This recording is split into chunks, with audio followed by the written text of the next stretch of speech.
જય માતાજી મિત્રો હું નિર્મલ ગોસ્વામી ડીસાથી. એક વ્યક્તિ સંત પાસે પ્રવચન સાંભળવા ગયો હતો. પ્રવચનની અંદર સંતે કહ્યું કે જિંદગી 4 વખત તમને ચેતવણી આપે છે. ભક્તિ કરી લે, ભક્તિ કરી લે, ભક્તિ કરી લે, ભક્તિ કરી લે. આ વ્યક્તિ પ્રવચન સાંભળીને ઘરે આવી.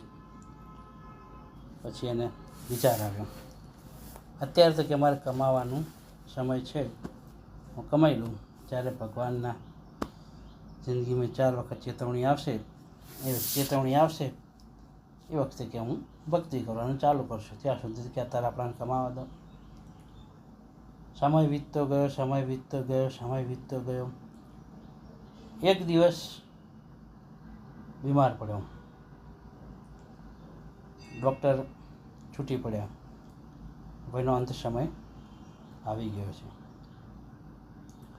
પેલો વ્યક્તિ વિચાર કરવા માંડ્યો કે સંતે કહ્યું હતું કે જિંદગીમાં 4 વખત તમને ચેતવણી મળે છે, તો ભગવાને મને એકે વખત ચેતવણી કેમ ના આપી?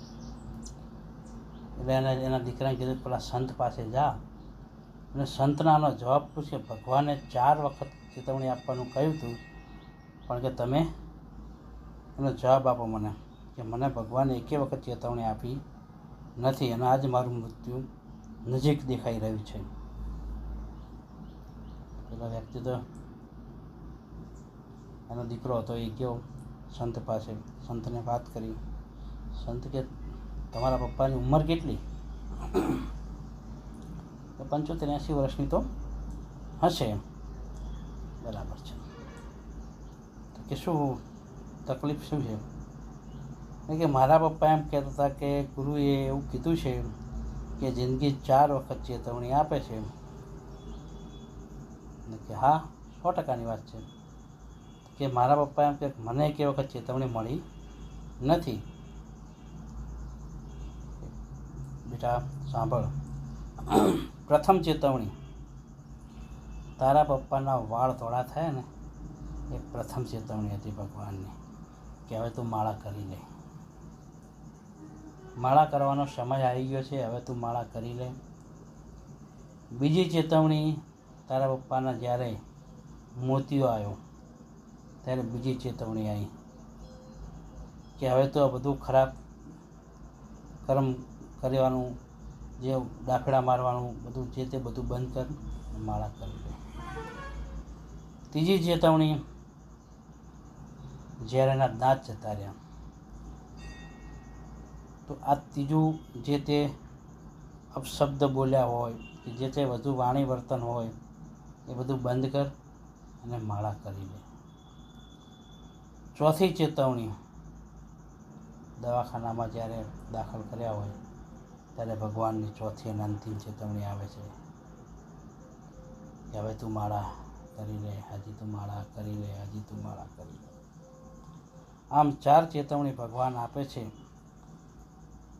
તમને સુધારવાના 4 મોકા ભગવાન આપે છે. આયુ પ્રમાણે 4 વખત તમને સમજાવે છે કે ભક્તિનો સમય થઈ ગયો છે, ભક્તિનો સમય થઈ ગયો છે, ભક્તિનો સમય થઈ ગયો છે. પણ એમ છતાંય માણસ લોભ લાલચની અંદર એટલો બધો ડૂબાયેલો હોય છે ને કે એ કર્મનું પાથું ભેગું કરી શકતો નથી. મિત્રો, તમને સારું લાગ્યું હોય તો શેર કરજો અને સંતની 4 ચેતવણી જે છે એ તમે સ્વીકાર કરી અને આજથી જ સંકલ્પ કરી લો કે મારે ભગવાનની માળા કરવી. હરતા ફરતા, ખાતા પીતા, ઉઠતા બેસતા ગમે ત્યારે ભગવાનનું સ્મરણ કરી શકો છો. એમાં કોઈ સમય કે આ સમયે જ કરું કે આ જ તારે કરું કે એવું નહીં. ગમે ત્યારે તમે ભગવાનનું સ્મરણ કરી શકો છો. દરેક શ્વાસે શ્વાસની અંદર ભગવાન સમાયેલા છે અને એક શ્વાસનો હિસાબ તમારે આપવાનો છે. તો મિત્રો, સારું લાગ્યું તો શેર કરજો. 2 હાથ જોડીને વિનંતી કરું છું કે સંકલ્પ કરજો કે આજથી મારે ફૂલની પાંખડી વખતી માળા કરવી છે.